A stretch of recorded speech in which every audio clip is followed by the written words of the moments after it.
वालेकुम। आज जो एक्सरसाइज है एक्सरसाइज 1.6 जिसमें क्वेश्चन नंबर 1 वो कहता है find the square root of the following factorization by prime factorization, यानी हमने स्क्वायर रूट के ज़रिए से प्राइम फैक्टराइजेशन को सॉल्व करना है।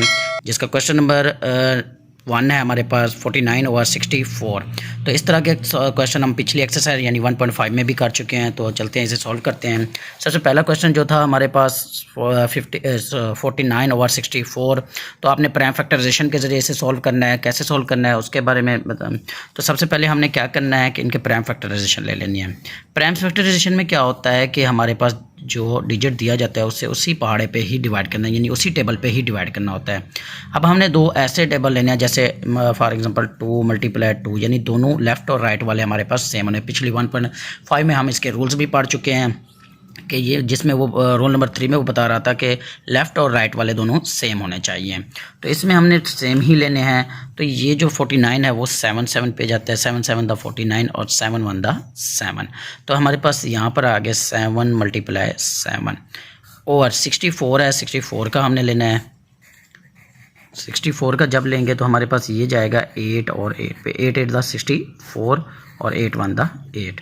अब हमने इसे प्राइम फैक्टराइजेशन के ज़रिए सॉल्व करना है, तो हमने इसे मल्टीप्लाई करना है 8 × 8। प्राइम फैक्टराइजेशन का स्क्वायर रूट, क्योंकि यहाँ पर वो बताया कि स्क्वायर रूट के ज़रिए, तो हमने इसका स्क्वायर रूट ले लेना है। जब स्क्वायर रूट लेंगे तो ये इनका स्क्वायर बन जाएंगे, तो ये 7 का स्क्वायर बन जाएगा और ये 8 का स्क्वायर बन जाएगा। तो अब स्क्वायर रूट से स्क्वायर कट जाएंगे, हमारे पास 7/8। अब ये दोनों एक ही टेबल पे डिवाइड नहीं होते, जिसकी वजह से इसका आंसर क्या होगा, यही हमारे पास इसका आंसर होगा। इसी तरह क्वेश्चन नंबर 2 है हमारे पास। जो क्वेश्चन नंबर 2 है वो है 1 2 1 और ओवर 625। तो ये जो हमारे पास आंसर है, इसमें देखना है कि हमने ये किस पे डिवाइड होता है। सबसे पहले हमारे पास 1 to 1 है, इसका हमने एलसीएम ले लेना है। तो ये जाता है 11 11 पे, 11 11 द 121। कैसे 11 है, हम अगर 11 को 11 के साथ मल्टीप्लाई 1 1 द 1 1 1 द 1 1 1 द 1 और 1 1 द 1। अब इनको हमने प्लस करना है 1 2 1, तो ये 121 बचे।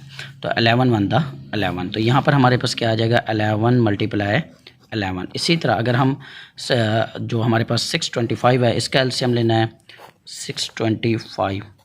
625 को जब हम एलसीएम लेंगे तो ये हमारे पास जाएगा 25 पे। जब हम 25 को 25 के साथ मल्टीप्लाई करेंगे तो वो 625 बचेगा। तो 25 को हमने 25 द 1। कैसे देखें, 25 × 25।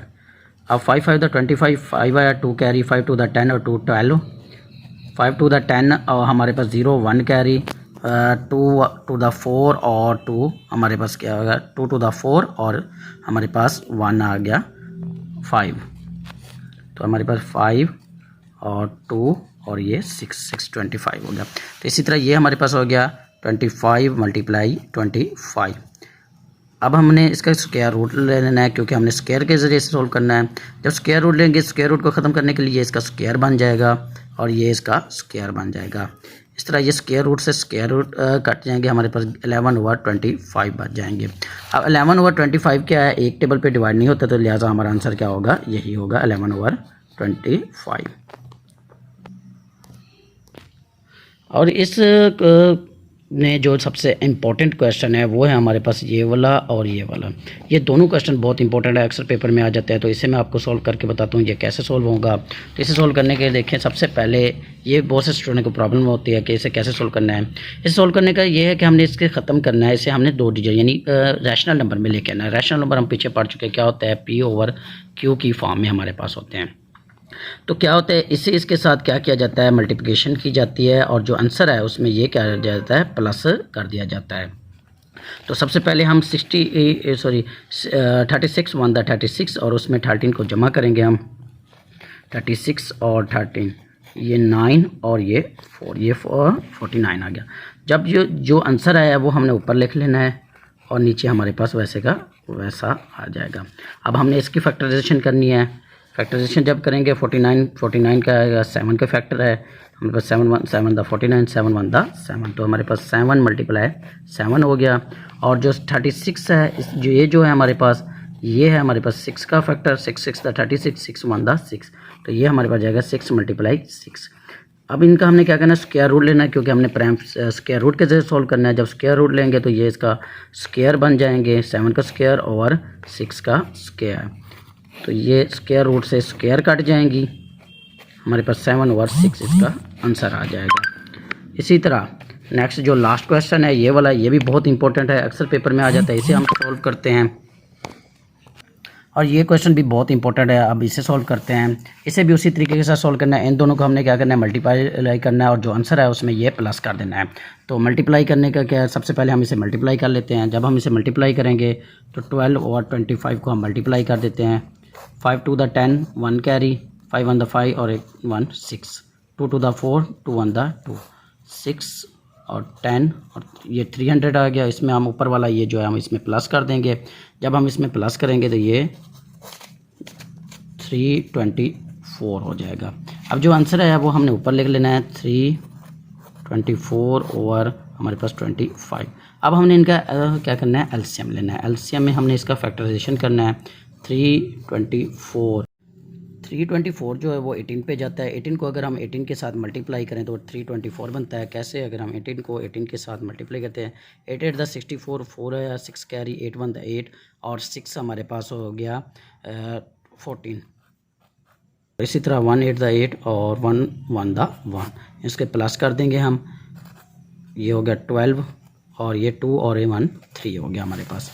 तो यहाँ पर जब हम 18 को 18 के साथ देंगे तो हमारे पास 324 हो जाएगा और 18 1 18। तो हमारे ऊपर प्रोडक्ट फैक्टराइजेशन आया 18 × 18।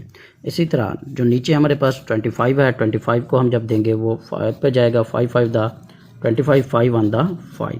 तो ये हमारे पास हो गया 5 × 5 हमारे पास। अब इसका हमने स्क्वायर रूट ले लेना है, क्योंकि हमने स्क्वायर रूट के जरिए सॉल्व करना है। ये 18 का स्क्वायर हो जाएगा और ये 5 का स्क्वायर हो जाएगा। स्क्वायर से स्क्वायर रूट कट जाएगी हमारे पास, और यहाँ पर जो हमारे पास बचेगा वो बचेगा 18/5। अब जो क्वेश्चन था यहाँ तक बहुत सारे बच्चे क्या करते हैं, सॉल्व करके छोड़ देते हैं, लेकिन जो हमारे पास क्वेश्चन था वो क्या था, इस तरह हमारे पास इस फॉर्म में था। अब जवाब हमारे पास रैशनल फॉर्म में आ रहा है, तो लिहाजा हमें जो आंसर है वो भी उस फॉर्म में लेके जाना है। तो उस फॉर्म में लाने के लिए क्या करेंगे, 18 को हम डिवाइड कर देंगे 5 पे, 5 3 15, हमारे पास इधर से 2 बचे, 3 बचे। तो इस तरह के क्वेश्चन में अब क्या करना होता है, पहले हमने इसे इस तरह, ये जो ऊपर वाला है इसे हमने यहाँ लिखना होता है, और जो नीचे वाला है ये ऊपर लिखना होता है, और ये जो बचता है ये जिस पे हमने डिवाइड किया वो नीचे लिखना होता है, और ये इसका आंसर होता है। 1.6 का जो सेकंड पार्ट है वो कहता है find the square root of the following fraction by division method. हमारे पास ये दिया गया, इसे हमने डवियन मेथड के जरिए सॉल्व करना है। डवियन मेथड कैसे सॉल्व करना है, ये 1.5 में हम एक पूरी पार्ट्स हम काट के उसमें 5 क्वेश्चन थे, वो पूरे हमने डवियन मेथड के थ्रू सॉल्व किए थे। तो चलते हैं इसे सॉल्व करते हैं। सबसे पहला क्वेश्चन है 144/125। तो हमने इसे डवियन मेथड के जरिए सॉल्व करना है।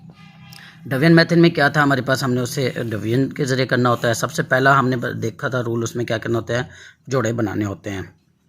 तो हमने दोनों लेफ़्ट और राइट, यानी रोल नंबर 3 के मुताबिक लेफ़्ट और राइट सेम होना चाहिए। तो हमने 1 1 1, हमारे पास नीचे ये फिगर आई 44, इसमें से इसे माइनस करेंगे तो 0, इन दोनों को प्लस करके यहाँ लिखना है। अब ऐसे डिजिट के साथ हमने इसे डिवाइड करना है कि इसके बराबर बने या इससे कम कम बने। तो हम क्या करेंगे, 2 को 2 के साथ दे देंगे, 2 to the 4, 2 to the 4। तो ये हमारे पास क्या आ जाएगा, पूरा पूरा डिवाइड हो रहा है। तो ये हमारे पास 44। तो हमारे पास ऊपर वाला जो आया वो है हमारे पास 12 आया। इसी तरह हमारे पास नीचे है 25। अब हमने इसे भी प्राइम फैक्टर, सबसे पहले हमने इसके क्या स्क्वायर बना लेने हैं, पेयर बना लेते हैं। तो इसे 1 1 1, 2 में से 1 गया हमारे पास 1, ऊपर से 25, इन दोनों को प्लस करके यहाँ लिखेंगे। अब जब हम 2 को हम 5 के साथ दे के देखते हैं, 5 5 25 और 2 कैरी, 2 5 to the 10 और 2 12। तो ये पूरा पूरा डिवाइड हो रहा है। तो यहाँ भी 5 और यहाँ भी 5। तो ये हमारे पास 125, यहाँ पर हमारे पास 12/25 आ गया। अब हमने इसका क्या करना है, इसके हमने स्क्वायर बना लेने हैं या स्क्वायर रूट के ज़रिए सॉल्व कर। हमने देखना है कि ये एक टेबल पे डिवाइड तो नहीं होते, ये दोनों एक टेबल पे डिवाइड हो रही है। ये दोनों 3 के टेबल पे, 3 4 12 और 3 5 15। तो हमारे पास आंसर क्या आएगा, 4/5। ये हमारा आंसर होगा। मज़ीद ये एक टेबल पे डिवाइड नहीं हो रहे।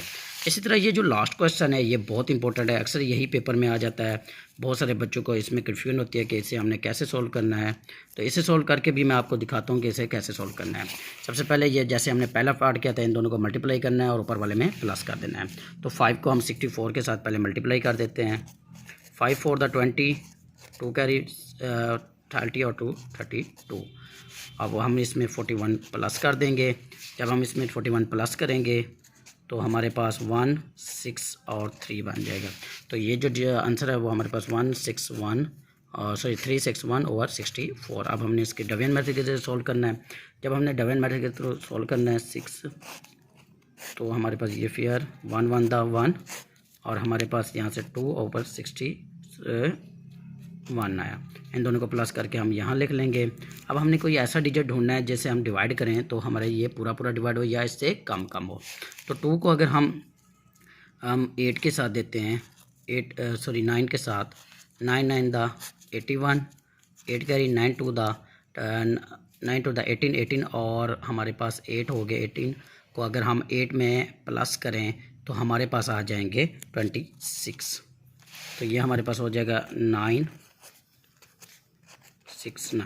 तो ये हमारे पास इसका आ जाएगा 19।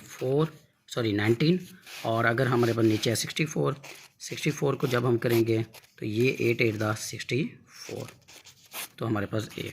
अब यहाँ तक बहुत से स्टूडेंट्स क्या करते हैं, यहाँ तक सॉल्व करके छोड़ देते हैं, ये आंसर नहीं होता। हमारे पास क्वेश्चन क्या था, हमारे क्वेश्चन इस फॉर्म में था तो हमें आंसर भी इसी फॉर्म में ले आना है। तो क्या करेंगे, हम 8 को 19 पे डिवाइड कर देंगे।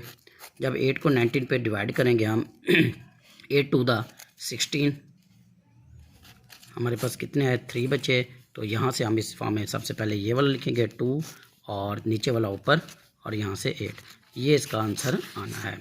तो ये तो थी हमारी आज 1.6। अगर कोई क्वेश्चन समझ ना आए तो मुझे कमेंट्स करिएगा, इंशाल्लाह मैं आपको समझा दूँगा। ओके, अल्लाह हाफिज़।